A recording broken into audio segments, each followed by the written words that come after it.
de tal forma que para Central Law es de suma importancia compartir con nuestros clientes, contactos y colaboradores la actualidad del sector energético en cada uno de los países aquí representados.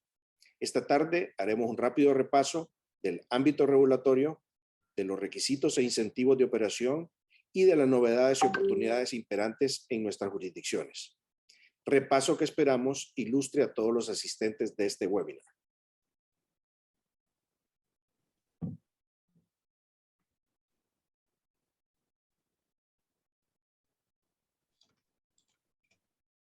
Muchas gracias a Medina por su introducción. Buenas tardes a todos, es un placer estar aquí con ustedes. Mi nombre es Sandra Ramírez, soy abogada y asociada junior de Central Law, Honduras, radicada en la ciudad de San Pedro Sula. De manera breve les comento quiénes son los expositores del tema energético en cada uno de los países de Centroamérica. Para ello comenzamos con el abogado Carlos Cabrera de Central Law Guatemala. Seguidamente por parte de Central Law El Salvador, tenemos al abogado y asociado Francisco Murillo. Representando a Central Law Honduras, nos acompaña la abogada Marcela Aguilar, asociada en nuestra oficina de Tegucigalpa. De Central Law Nicaragua, nos acompaña el abogado y socio Abil Ramírez. Y por Central Law Costa Rica, nos acompaña el abogado Alan Flores, socio de nuestra firma también en ese país.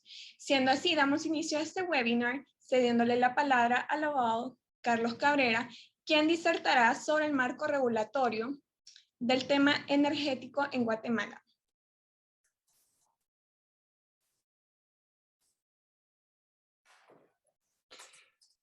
Buenas tardes a todos, mucho gusto saludarles desde Guatemala. Pues vamos a ser breves porque tenemos un espacio bastante concreto de participación. En Guatemala el marco regulatorio es bastante sucinto. No hay una producción legislativa muy amplia en materia energética. Básicamente son dos leyes marco, la Ley General de Electricidad y la ley y su reglamento, la Ley de Hidrocarburos. Hay una ley de comercialización de hidrocarburos y lo que más nos atañe en pos de la búsqueda de opciones y colaboraciones para inversión es la Ley de Incentivos para el Desarrollo de Proyectos de Energía Renovable.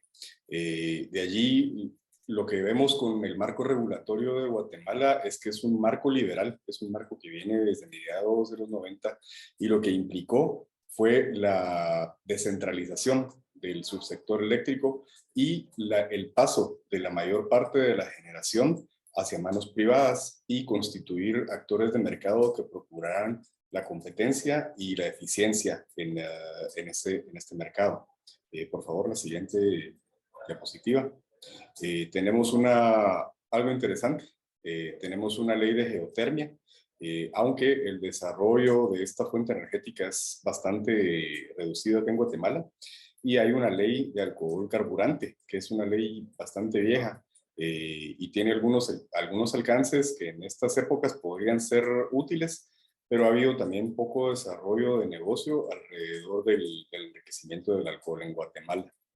Tenemos políticas públicas también, una política pública nacional del agua, que esto es importante sobre todo en lo que atañe a la generación hídrica. Y tenemos una política energética, que es un mapa de ruta del desarrollo del subsector eléctrico en Guatemala del espacio de tiempo que va de 2013 a 2027. Realmente lo que se plantea de esta política nacional energética es la transformación de la matriz energética de Guatemala y salir un poco de la dependencia que tenemos aún a la fecha en ciertos aspectos, como sobre todo sería el mercado de potencia, de la consumición de energía de fuente fósil. Lo que se busca es la transición de la matriz energética de Guatemala hacia fuentes renovables, lo cual se ha conseguido con bastante éxito. Guatemala, en términos de energías renovables, es de los primeros proveedores y más o menos provee a nivel de región el 10% de la energía que se consume en Centroamérica. ¿Podemos pasar a la siguiente diapositiva, por favor?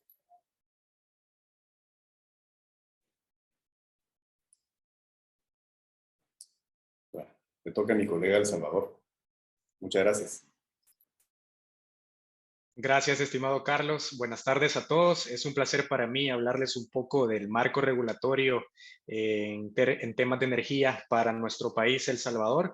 Y partiendo de esa premisa, pues debo mencionarles que nuestro marco regulatorio presenta condiciones de ingreso abiertas a la inversión privada, tanto nacional como extranjera, en los distintos segmentos de la industria, bajo condiciones, en este caso objetivas y no discriminatorias, a lo que se suma también el libre acceso de terceros a redes de transmisión, por ejemplo, y redes de distribución.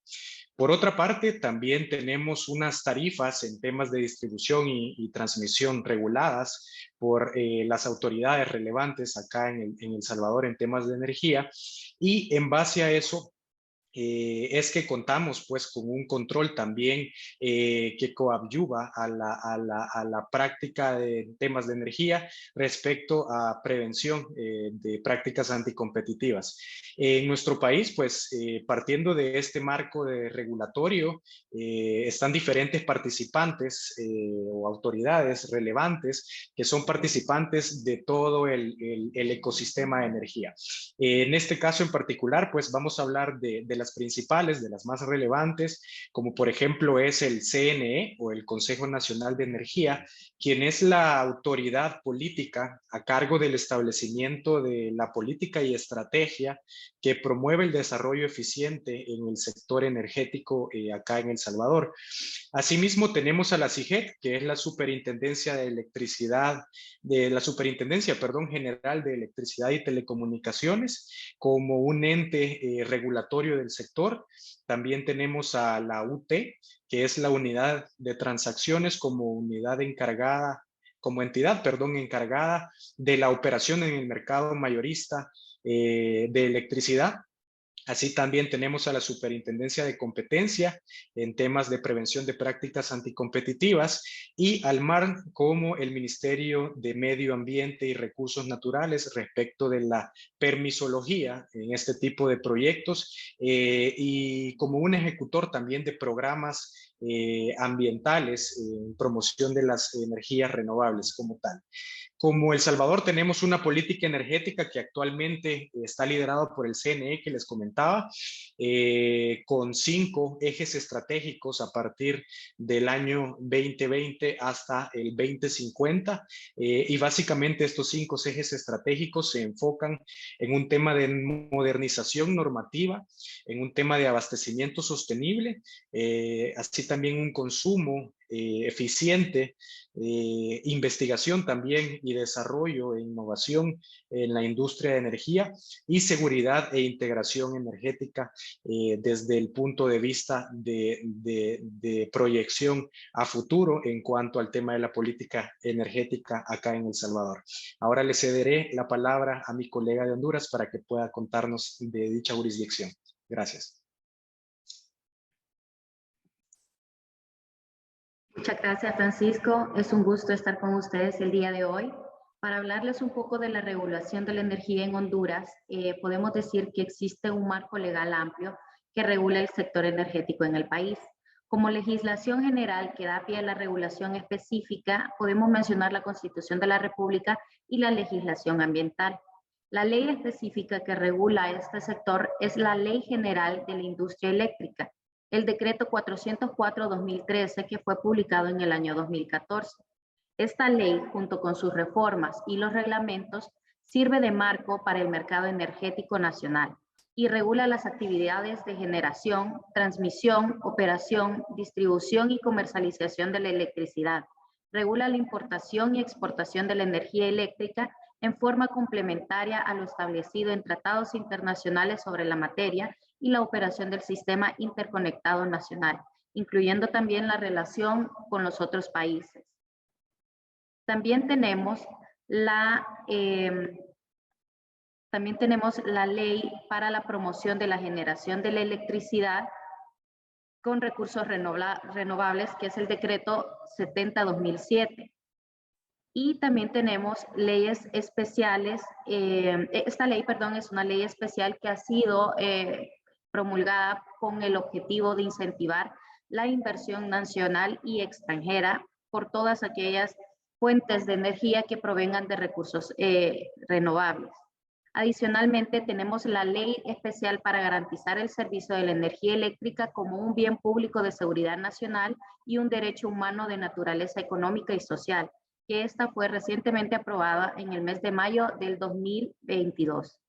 También contamos con reglamentos específicos para temas puntuales sobre esta materia, como por ejemplo la compra de la capacidad firme, los reglamentos del Sistema Nacional de Evaluación de Impacto Ambiental, el reglamento del mercado eléctrico regional, los reglamentos que regulan las tarifas y el porcentaje, cómo se van a establecer, el plan de expansión de la red de transmisión y del sistema interconectado, normas específicas para la calidad, la inspección, verificación y la medición de la energía que va a ser generada y resoluciones que emite la Comisión Reguladora de Energía Eléctrica, el CRE. Como autoridades reguladoras principales, podemos mencionar la Empresa Nacional de Energía Eléctrica, comúnmente conocida como la ENE, que es el ente administrador y operador del Sistema Eléctrico Nacional.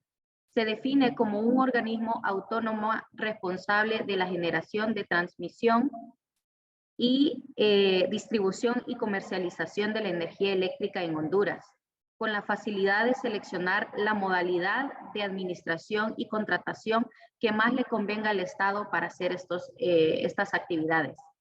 La Comisión Reguladora de Energía Eléctrica, CRE, que era la que había mencionado, que emite normativas específicas, es una entidad con independencia funcional y con facultades administrativas suficientes para asegurar que el servicio se va a dar con la suficiente capacidad técnica requerida y financiera para el cumplimiento de las normas legales aplicables y reglamentarias que sean necesarias para este sector. Además, esta comisión aplica las sanciones que corresponden a hechos específicos, otorga las licencias para la generación de energía y aprueba bases de licitaciones para la compra de energía que realiza la ENE, entre otras. Con esto les paso con mi compañero Abil. Muchas gracias, Marcela, y reiterarles a todos el agradecimiento por acompañarnos esta tarde para reflexionar sobre este tema tan importante. En primer lugar, también quiero aprovechar para desearle el mayor de los éxitos a Honduras con su nueva ley, y estoy seguro de que todo proyecto cuente con la asesoría de Marcela, Sandra o el abogado Medina será una garantía del éxito.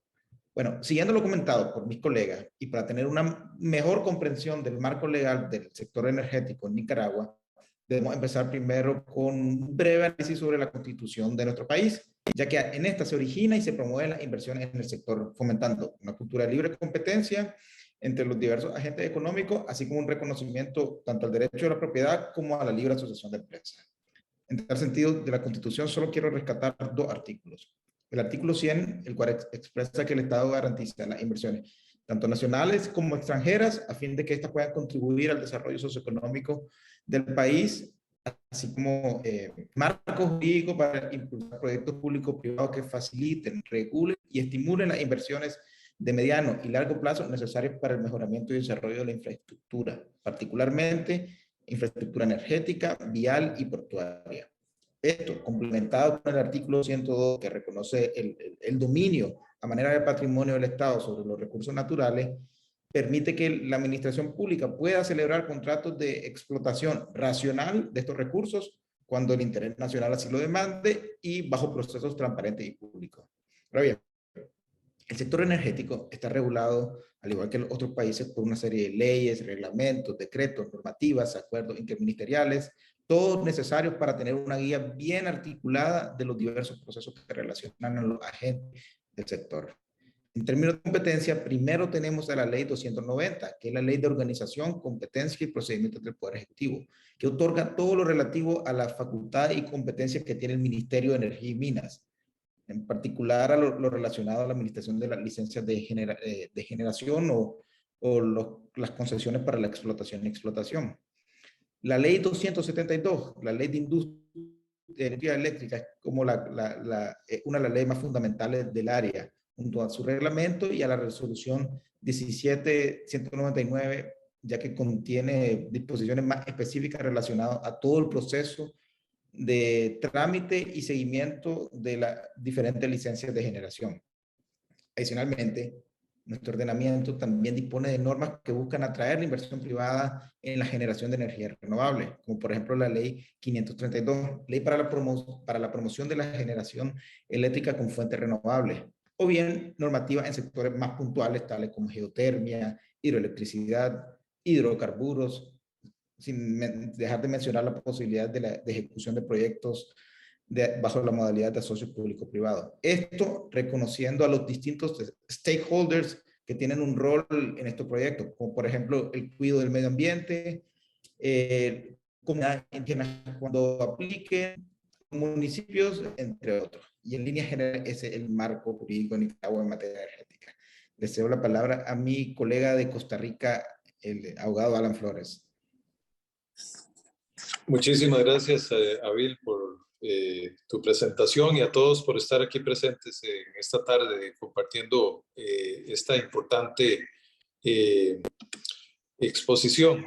Costa Rica es un país con alto potencial de generación eléctrica en fuentes renovables, como lo ha sido la hidroeléctrica, geotérmica, eólica, fotovoltaica y biomasa, siendo que en la actualidad el 99% del suministro de energía eléctrica del país proviene de estas fuentes renovables. La inversión en cuanto a generación eléctrica en la República de Costa Rica se encuentra totalmente abierta tanto a empresas nacionales como internacionales. Las tarifas son fiscalizadas y aprobadas para las compañías privadas cogeneradoras de electricidad por la Autoridad Reguladora de los Servicios Públicos. Para el desarrollo de un proyecto de infraestructura en el área de energía, la legislación costarricense requiere la acreditación de una evaluación de impacto ambiental debidamente aprobada por la Secretaría Técnica Nacional Ambiental, que es un órgano adscrito al Ministerio del Ambiente y Energía. Esto por cuanto el país respalda la protección de los recursos naturales a través de instrumentos predictivos antes de la ejecución del proyecto.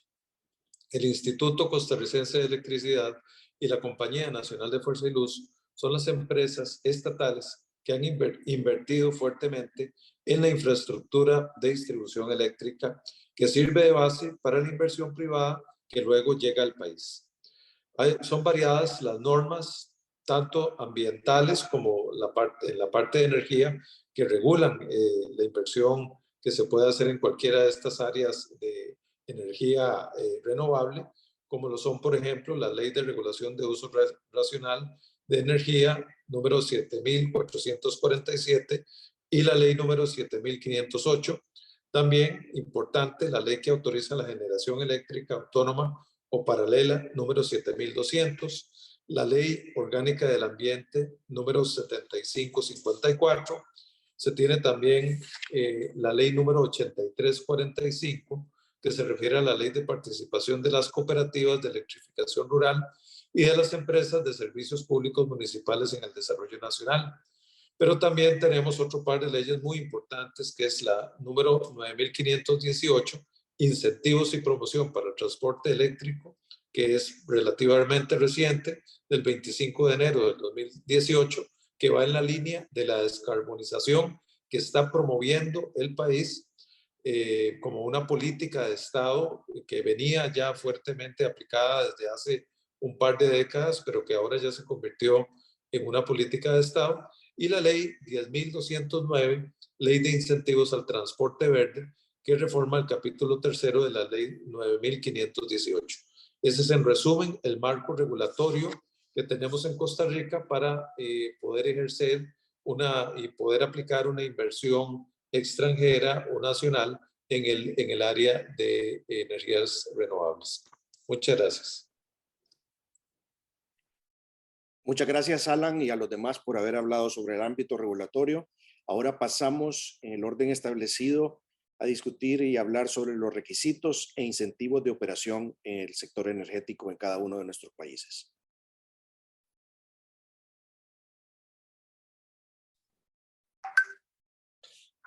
Muchas gracias, Jesús Humberto. Bueno, requisitos e incentivos. Guatemala, la verdad es que tiene un marco normativo muy bueno para facilitar la inversión en la materia energética. Es un mercado absolutamente liberal, y la generación es completamente libre. Cualquiera que quiera generar puede generar.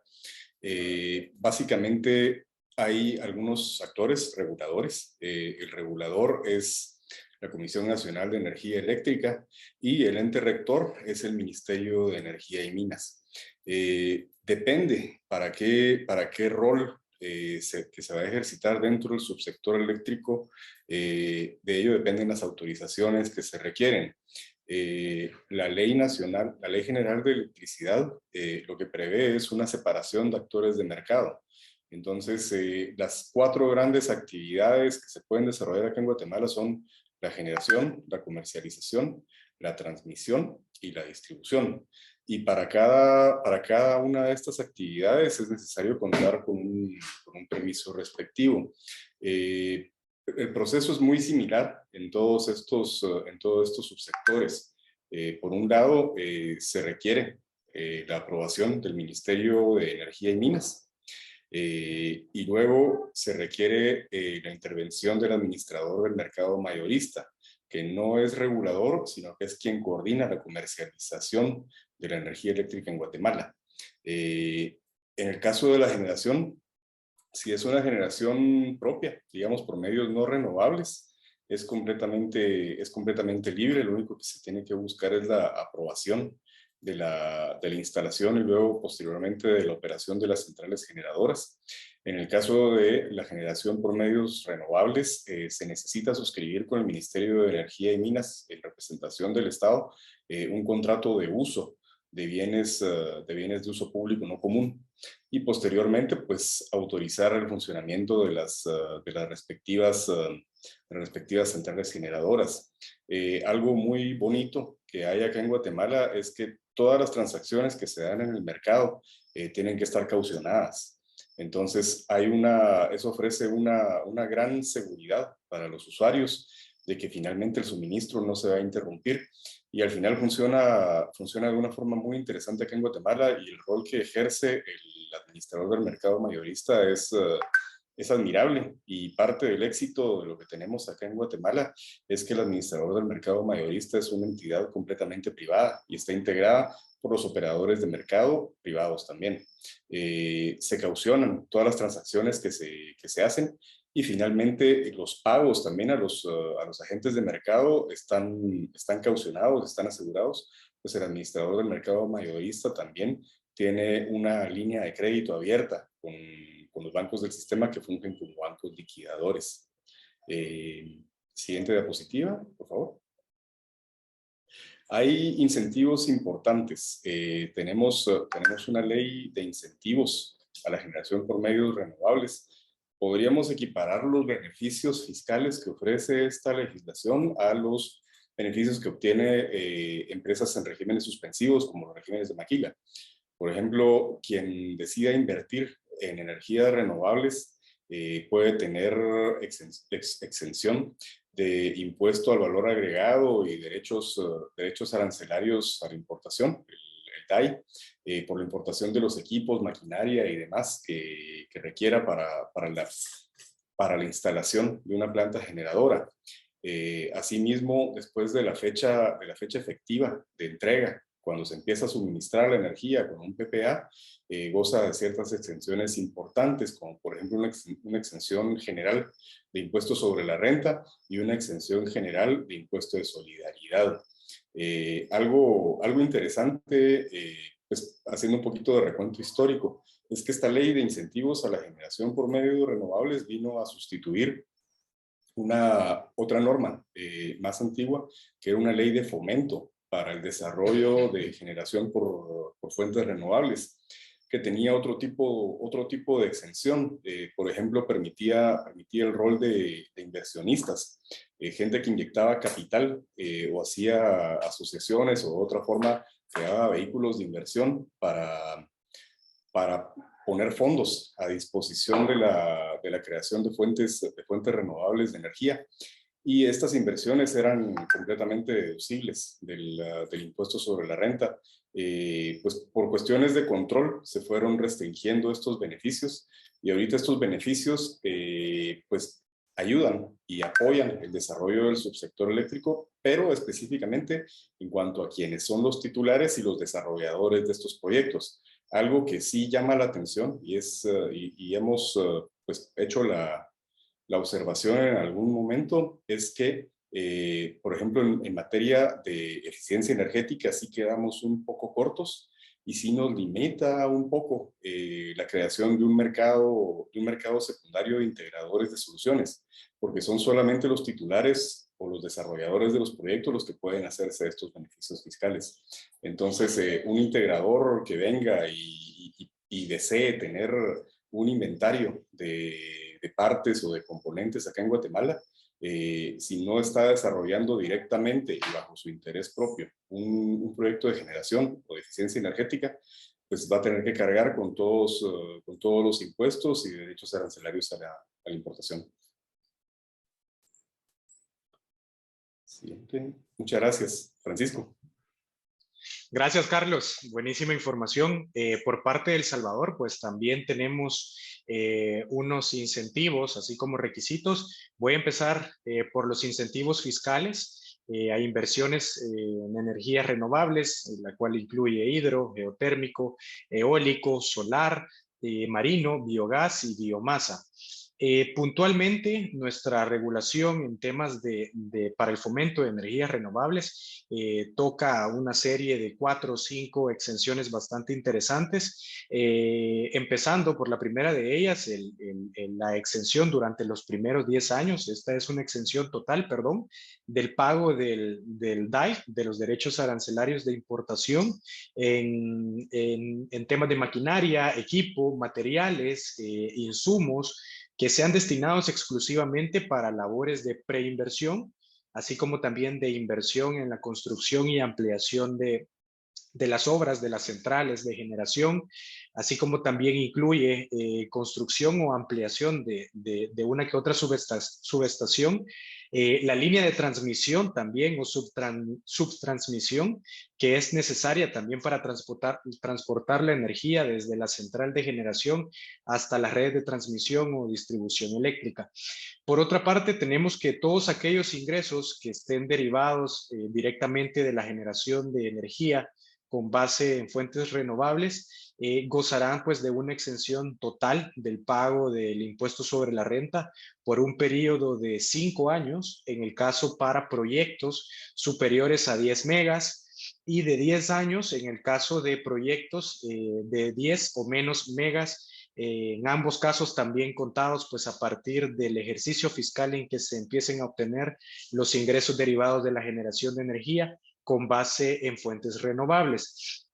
Por otra parte, tenemos también la exención total del pago de todo tipo de impuestos sobre ingresos que sean provenientes directamente de la venta de certificados de emisiones reducidas, conocidas como CER, en el marco del mecanismo también para un desarrollo limpio, el protocolo de Kioto o mercados de carbono también similares, en los cuales pues los proyectos obtengan la calificación adecuada y sean beneficiados también con estos incentivos.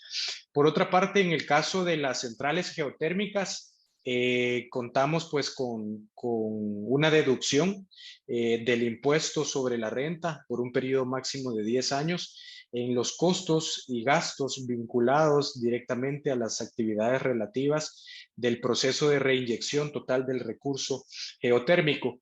Y finalmente, como requisito medular que se tiene para poder gozar de todo este tipo de incentivos fiscales, es que los titulares de nuevas inversiones, independientemente sean salvadoreños o extranjeros, proyectos de instalación de centrales de generación de energía eléctrica en base a renovables, pues tengan que utilizar fuentes renovables, perdón, como lo he mencionado anteriormente, y principalmente también, pues una vez encaminado todo este tema de la prefactibilidad en cuanto al desarrollo de este tipo de proyectos, empieza también a contar el tema de cómo asesorarse para que en debido momento, cuando la operación de la planta pues se empiecen a tener también ingresos derivados del suministro de energía, así como también por la construcción o la inversión en temas también de ya darle formalidad o darle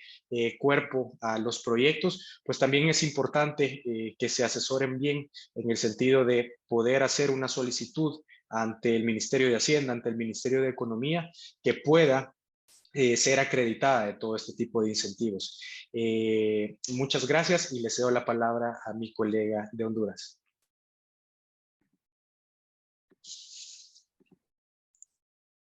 Muchas gracias, Francisco. Bueno, pues para continuar con Honduras y como mencionamos anteriormente, derivado de la Ley de Promoción de la Generación de Electricidad con Recursos Renovables, con el objetivo de promover en Honduras un mercado energético con recursos nacionales que sean, por ejemplo, de la fuerza hidráulica, de eólica, del sol, geotérmica y biomasa, se han otorgado beneficios fiscales para los proyectos que los utilicen.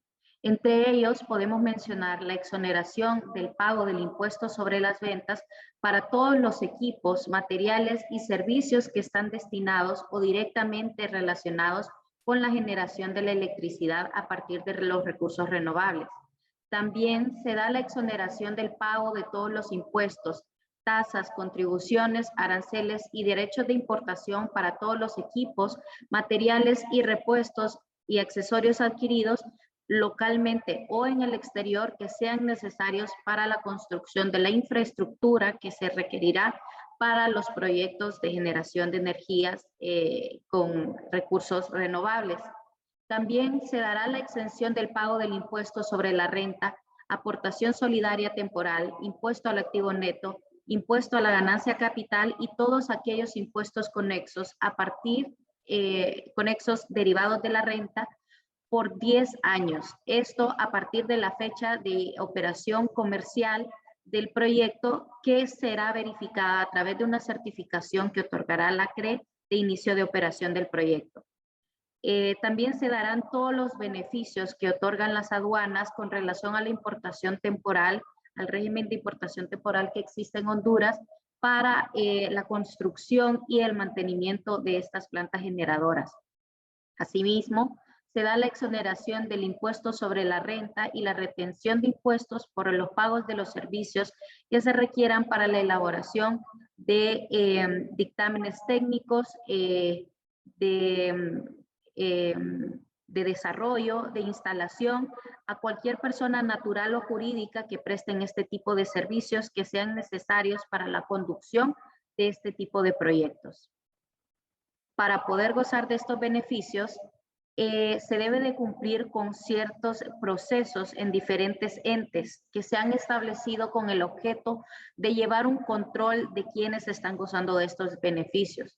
Las empresas interesadas que sean los titulares de estos proyectos deberán de cumplir con procesos como, por ejemplo, estar debidamente inscrito en el registro de exonerados en la Secretaría de Finanzas, en la Dirección de Franquicias Aduaneras, solicitar la exoneración específica del beneficio que se quiere gozar y en relación al tipo de generación de energía que se realice, estar inscrito en el registro público del sector eléctrico que lleva la Comisión Reguladora de Energía Eléctrica para este fin, y en casos específicos contar con la inscripción de combustibles e hidrocarburos del despacho de la Secretaría de Energía.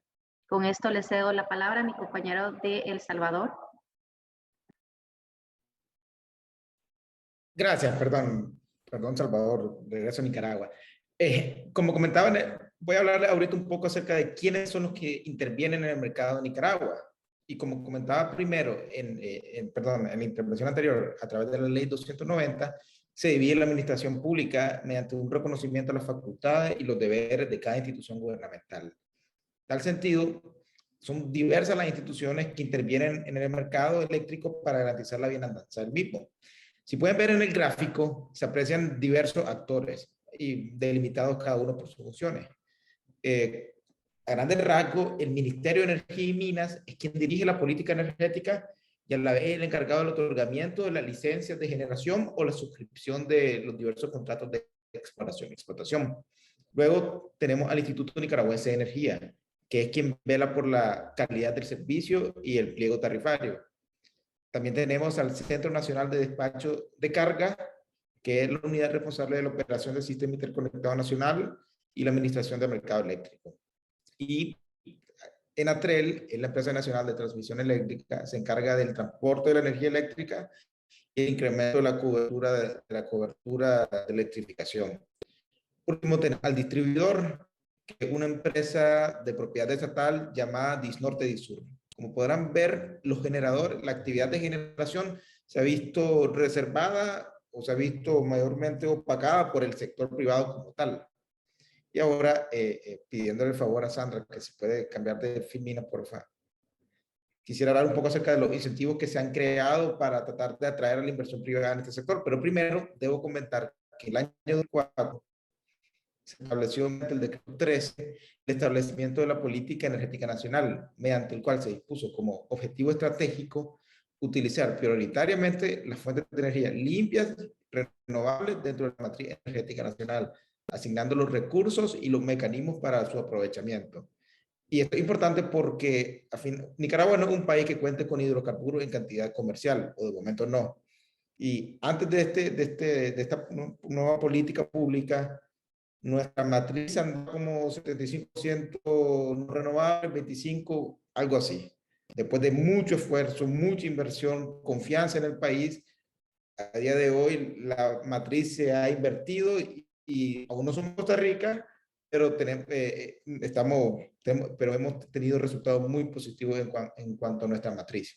En esa misma línea, se promulgó en el 2005 la ley que les comentaba, la ley 532, la cual surge con el objetivo de promover el desarrollo de tanto nuevos proyectos o la ampliación de proyectos ya establecidos, siempre y cuando cuente con fuentes renovables, para lo que se establecen incentivos fiscales, económicos y financieros que contribuyan a dicho desarrollo dentro de un marco de aprovechamiento sostenible de los recursos energéticos renovables.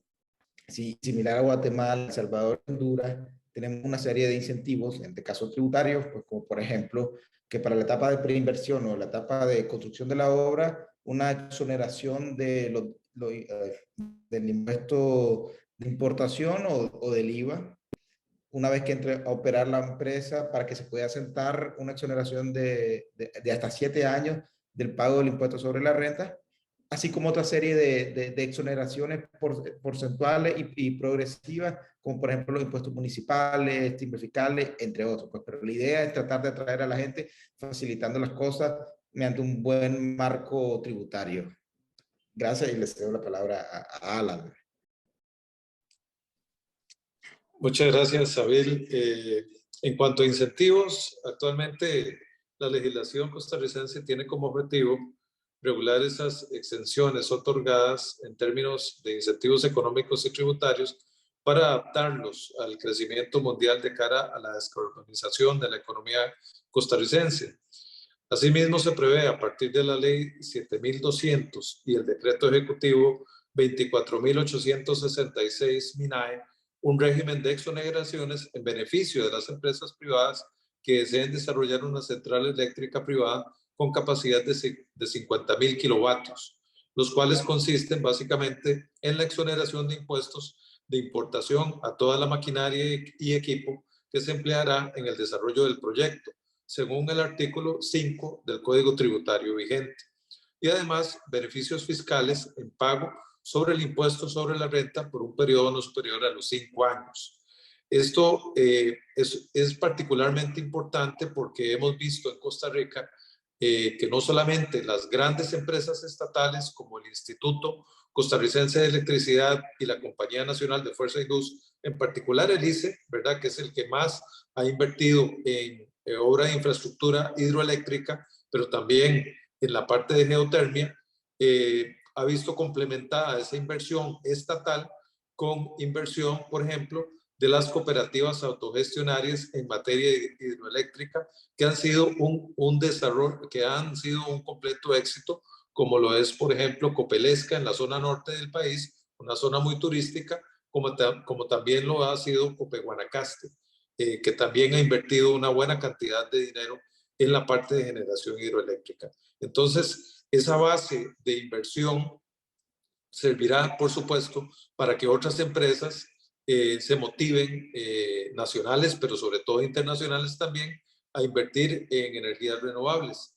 Y de otra parte, existen importantes incentivos fiscales al transporte verde en la vía, repito, de la descarbonización, que ya es una política de Estado avalada por el Ministerio de Planificación de Costa Rica, establecidos, por ejemplo, en la ley número 10.209, específicamente para el transporte eléctrico, lo cual consiste, o los cuales consisten, por ejemplo, en un impuesto sobre el valor agregado, donde solamente se grava con un 1% a los vehículos eléctricos, un impuesto selectivo de consumo y sobre el valor aduanero, los cuales, de lo cual estarán exentos totalmente durante un periodo de 36 meses. Durante ese periodo no se paga absolutamente nada en cuanto a los vehículos eléctricos o el transporte verde, como le denomina la ley.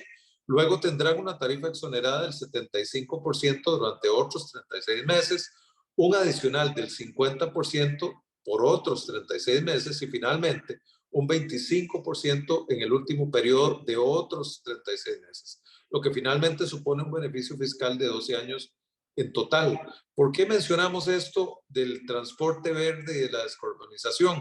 Porque tiene mucho sentido en cuanto a las obras de infraestructura que luego vamos a explicar en el último segmento y que es una gran oportunidad de inversión que aquí en Costa Rica se va a dar muy prontamente y que es verdaderamente una obra grande que va en la vía de el desarrollo sostenible, pero también de la utilización de las fuentes de energía renovables, como lo es la electricidad, específicamente en el tema de transporte. Muchas gracias, Jesús Humberto, te cedo la palabra.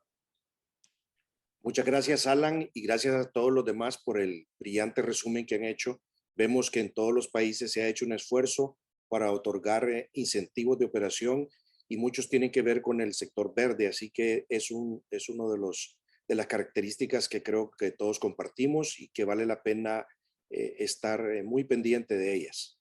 Ahora pasamos al tema de las novedades y las oportunidades imperantes en cada una de nuestras jurisdicciones, para lo cual le doy la palabra a Carlos Cabrera de Guatemala. Muchas gracias, Jesús Humberto. Hay varias oportunidades en Guatemala. Las inversiones en energía eléctrica son de las primeras fuentes de inversión extranjera directa en Guatemala. Tenemos una ventaja, nuestro alto crecimiento demográfico. Eso implica que hay demanda de energía y la generación que todavía tenemos acá no alcanza a cubrir esa demanda.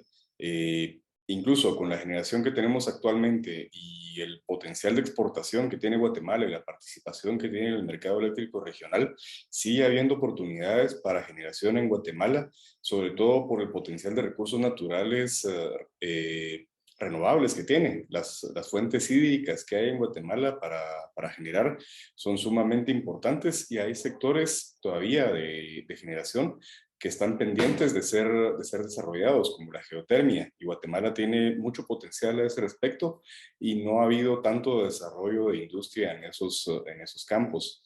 El otro ámbito, aparte de la generación, que es pues, bastante evidente que sigue siendo y va a seguir siendo al menos durante buen tiempo una importante fuente o potencial inversión en Guatemala, sigue siendo el ámbito de la transmisión y del transporte, porque a pesar de la alta generación que tenemos, la cobertura eléctrica en Guatemala todavía no alcanza a la totalidad de la población. Entonces, sí hay importantes oportunidades que se desarrollan en cuanto a la transmisión y al transporte de energía. Otro ámbito que puede ser muy interesante por la posición geográfica estratégica que tiene Guatemala es la comercialización y la participación que tiene Guatemala en el mercado eléctrico regional. Una comercializadora que en Guatemala tiene muchas ventajas y tiene muy buen acceso a la venta de energía a toda la región, y tenemos interconexión también con México. Entonces, sí se da el caso de que generadores guatemaltecos proveen energía al sur de México.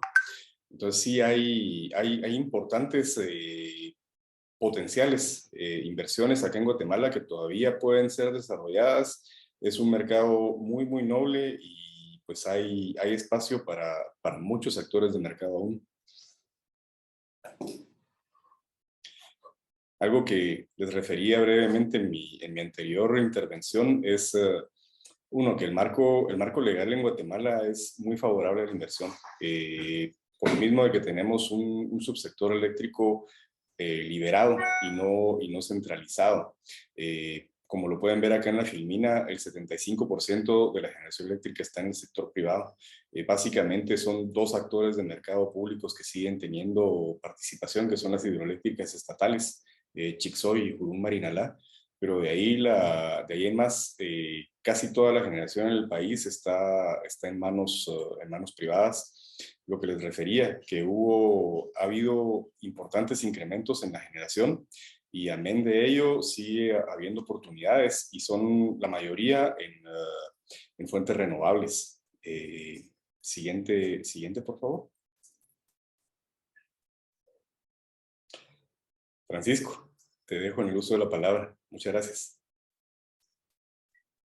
Gracias, Carlos.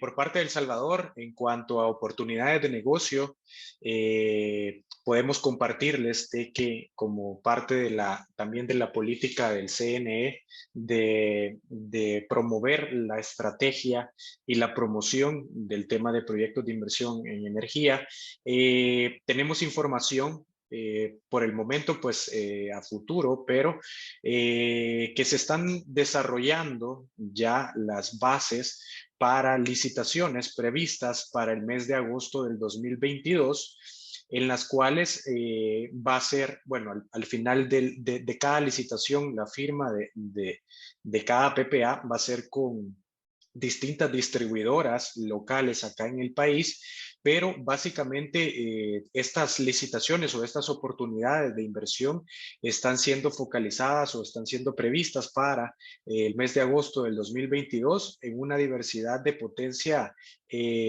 bastante interesante. Por ejemplo, 40 megas, el caso de una licitación prevista. En la otra tenemos el caso también de 22.8, 16.5, 3.15 y todo esto en base a todo tipo de recurso renovable que pueda ofrecerse. Un dato importante es que todas estas licitaciones previstas estarían siendo para un plazo de suministro de 36 meses, es decir, 3 años, iniciando en enero del 2023 y finalizando en diciembre del año 2025. En ese sentido, pues es la oportunidad que se refleja a corto plazo para este año en temas de energías, en temas de generación de energía. Por lo tanto, se invita también a los participantes en caso de tener alguna información un poco más detallada, con muchísimo gusto podemos compartir esta información y también pues coordinar alguna reunión en la cual pues podamos empezar a darle forma a los proyectos en los cuales pudieran establecerse acá en el país. Muchas gracias. Le cedo la palabra a mi colega de Honduras.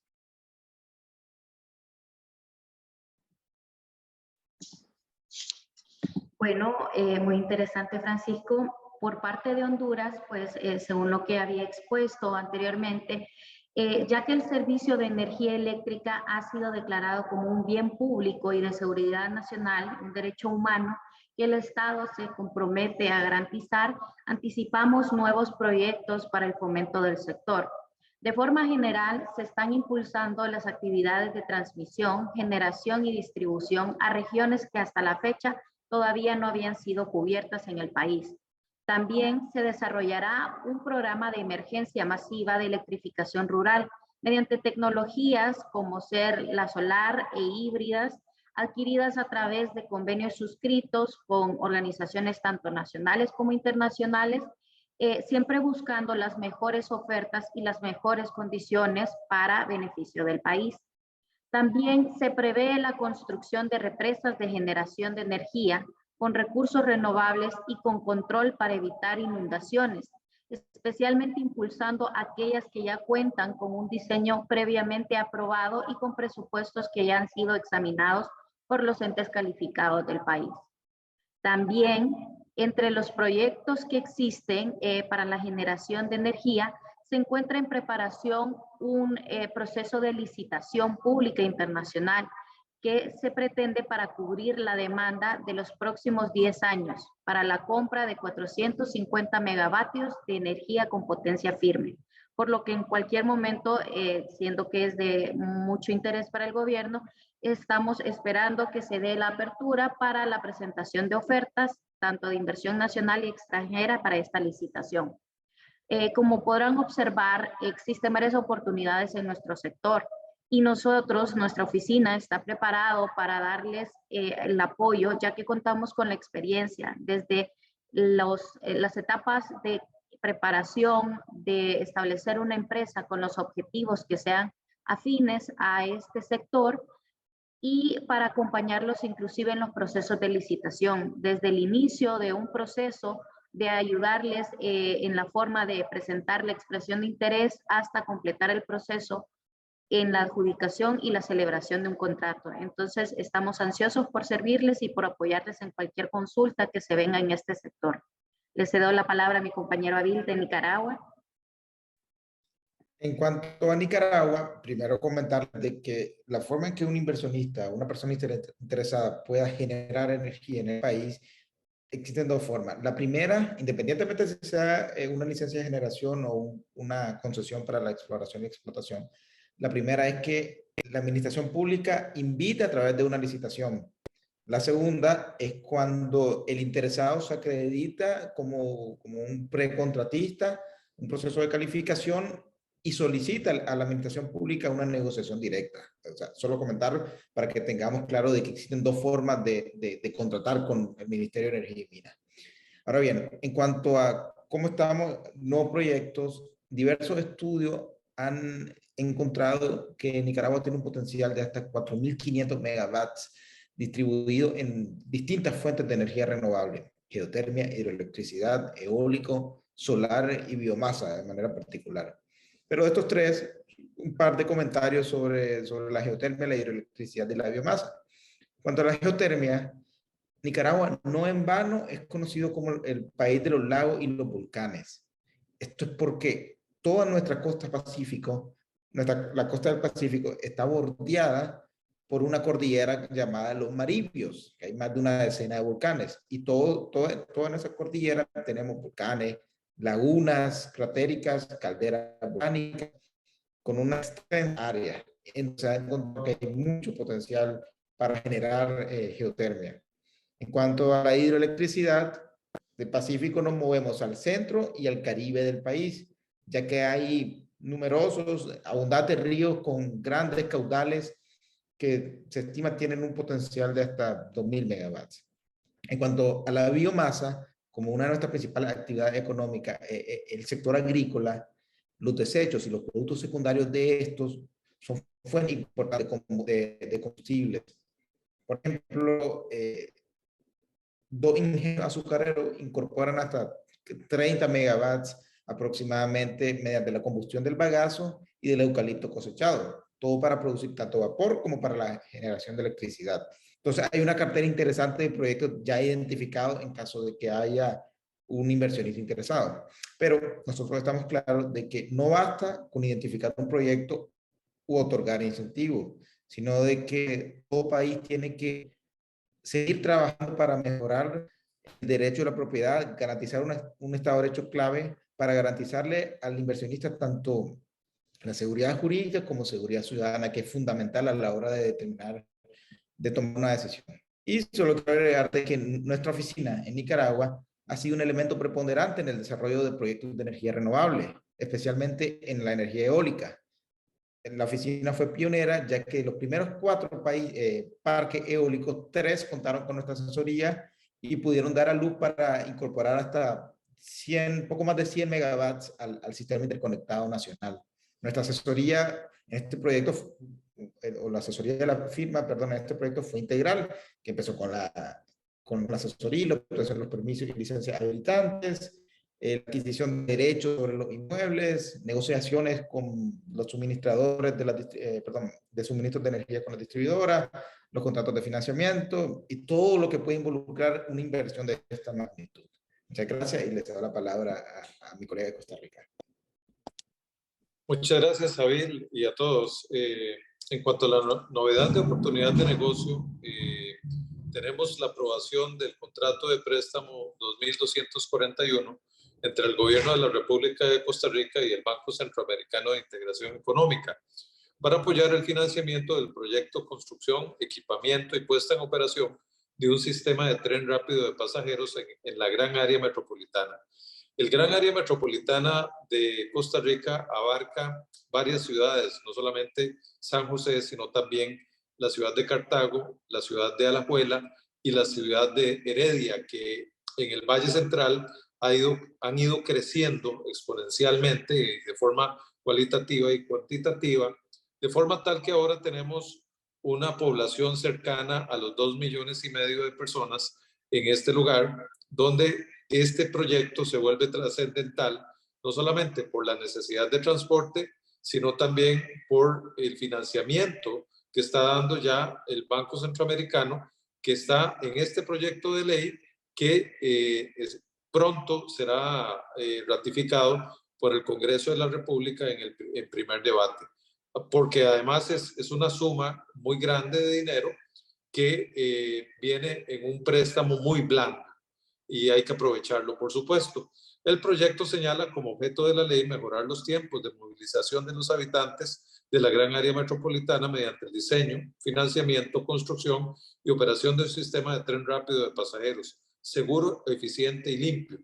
Este proyecto pretende además diseñar y construir una nueva infraestructura ferroviaria en el gran área metropolitana, específicamente sobre los derechos de vía que actualmente posee el INCOFER, que es el Instituto Costarricense de Ferrocarriles, incorporando las intersecciones a desnivel de todos los otros requerimientos tecnológicos para operar el sistema del tren y poner en operación el tren interurbano en el GAMO.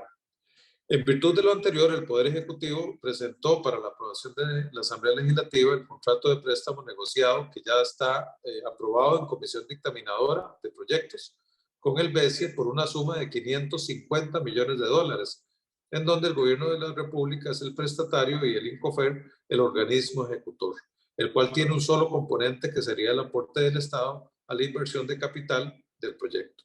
Este crédito se desembolsa con la puesta en servicio provisional de cada tramo de línea ferroviaria, que en total son 5 líneas. Así es que consideramos que en la línea de la descarbonización, en la línea de la aplicación de una matriz energética basada en la parte eléctrica, donde tenemos hidroelectricidad, geotermia, biomasa, energía fotovoltaica y demás, y en la línea de la promoción de un transporte verde no contaminante que va además en torno a la política de descarbonización ya aprobada por Costa Rica, el proyecto del tren eléctrico metropolitano, siendo que, reitero, ya tiene el financiamiento del BESI por $550 millones, se vuelven una gran oportunidad de negocio para quienes quieran involucrarse en ello. Te cedo la palabra a Jesús Humberto. No, excelente Alan y excelente todos los demás. Es alentador ver que en todos nuestros países hay diferentes oportunidades de inversión, tanto para la generación, la transmisión y la distribución de energía eléctrica. Y también es alentador saber que hay profesionales capaces y un equipo que está listo para poder asistir a todos nuestros clientes en estas líneas. Así que con esto le paso el micrófono a Guadalupe Martínez, quien coordinará la sección de preguntas y respuestas. Muchas gracias a todos. Gracias, abogado Medina, y gracias a todos los ponentes por su excelente presentación, muy clara, muy seguros, muy contundente con todo lo que conversaron y dieron a conocer a la audiencia. Entre las preguntas que tenemos, veo una para El Salvador. ¿Cuál ha sido la experiencia de la firma en El Salvador respecto de proyectos de energía en general? Gracias, Guadalupe. Gracias a la persona que realizó la pregunta. Quiero contarles que nuestra firma en El Salvador pues, ha apoyado y asesorado una muy buena cantidad de proyectos de energía en general, pero quizás el más icónico dentro de los últimos 5 años ha sido el proyecto de energía del Pacífico, el cual se llevó a cabo por el asocio Quantum Blue en el proceso de licitación para el suministro de energía por una potencia de 355 megas. Esto para un periodo de 20 años. Dicho asocio fue adjudicado a este proyecto, es decir, ganó la licitación. Nosotros empezamos a asesorarlos a ellos desde que estaba en formación el proyecto y previo también y durante la licitación y posteriormente también. Es decir, estuvimos en todas las partes claves de este proyecto y vale mencionar pues también que dicha planta también figuraba, o dicha construcción de planta generadora figuraba como la primera en Centroamérica que iba a poder realizar la regasificación de gas natural licuado, pues además de la generación de energía a través también de este recurso. Por otra parte, quiero compartirles también que, bueno, no solo hemos asesorado a la parte desde la parte de los generadores o de los proyectos de generación, sino también hemos asesorado a importantes instituciones extranjeras que se dedican a financiar también este tipo de proyectos. En nuestro caso, quizás el más icónico ha sido trabajar con DFC, que es una US International Development Finance Corporation, antes se llamaba OPIC, o Overseas Private Investment Corporation, en la elaboración de un due diligence de alto nivel respecto o enfocado más bien en contratos de suministro de energía eléctrica para el financiamiento de 8 proyectos de generación de energía solar fotovoltaica. Estos proyectos pues eran parte del grupo Real Infrastructure Capital Partner, uno de los mayores generadores de energía solar acá en El Salvador. Y actualmente pues nos encontramos asesorando también a inversionistas locales como extranjeros, en el caso por ejemplo de VMR, que es una compañía que recientemente fue adquirida por el grupo de Richard Branson, Virgin Investments, respecto también de proyectos de generación, en este caso a base de renovables también. Muchas gracias.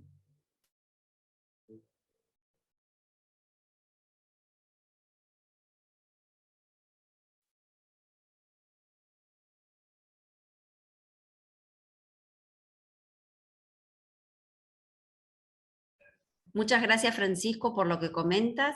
Muy interesante y pregunta respondida. Ahora vamos con una pregunta que hacen para Honduras. Actualmente, la energía de Honduras, ¿qué porcentaje proviene de recursos renovables o energía limpia?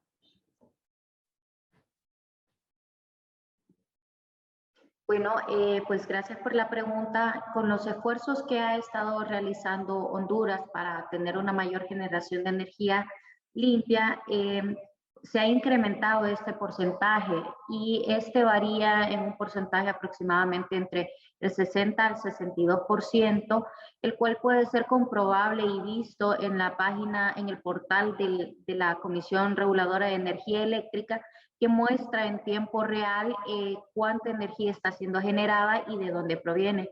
Por ejemplo, el día de hoy estaba en un porcentaje aproximadamente del 62% con energía renovable que provenía de la hidráulica, de la biomasa, de la eólica, entre otros. Entonces, sí se hacen estos esfuerzos y sí se intenta también mantener una transparencia para el público para que pueda observar que efectivamente se está dando esta energía limpia que es de interés pues, para el país, para mantener este sector de una forma más eficaz. Muchas gracias, Marcela. Pregunta respondida. Vamos ahora con una pregunta para Nicaragua. ¿Cuál es el estado actual de la movilidad eléctrica en Nicaragua? Gracias. Mira, en cuanto a la electromovilidad, que la electromovilidad no es solo el Tesla o el carro, sino que aplica a toda tecnología que pretenda sustituir un motor de combustión interna por la electricidad como motor. Nosotros estamos lejos de estar como los países industrializados o inclusive como algunos más desarrollados como del hemisferio, como México, como Brasil o Chile. Pero recién este año se aprobó una reforma legislativa para tratar de estimular el sector mediante unas exoneraciones fiscales para la importación de tanto los vehículos como ahorita limitado a vehículos automotrices o vehículos de construcción, pero también las exoneraciones dirigidas a los sistemas de carga. Conjuntamente hay un proyecto piloto en la zona caribe del país que están viendo los resultados que están dando. No hay mucha información sobre eso, pero para desarrollar un ecosistema de vehículos eléctricos se requiere mucha inversión. No solo traer los carros, sino lograr instalar en todo el país o en las zonas más de núcleos poblacionales sistemas de cargas, por ejemplo, en la gasolinera. Así que faltan bastante para ese tiempo, pero se están dando los primeros pasos ahorita. Qué bien, Abil. O sea que se están dando los pasos para que se pueda poner en ejecución la regulación actual que tienen en energía eléctrica. Hay una pregunta para Costa Rica también, y aquí un oyente nos pregunta si el modelo de carbono neutral, ¿cuál es el impacto que ha tenido el modelo de carbono neutral para la región? Bueno, yo esperaría que la descarbonización como política de Estado del gobierno de Costa Rica no solamente produjera efectos en el país, en Costa Rica, porque evidentemente los recursos naturales no distinguen fronteras.